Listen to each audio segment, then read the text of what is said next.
We, the people of India,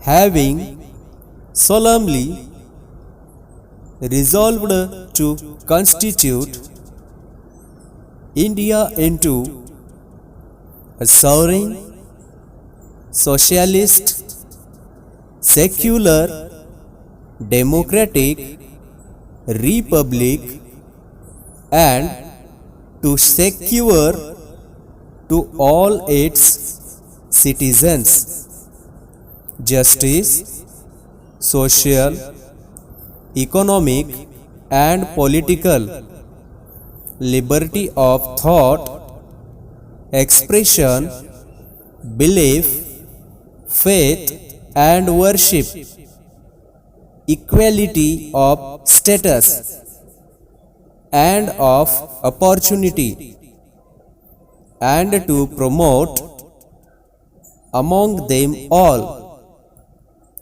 fraternity, assuring the dignity of the individual and the unity and integrity of the nation.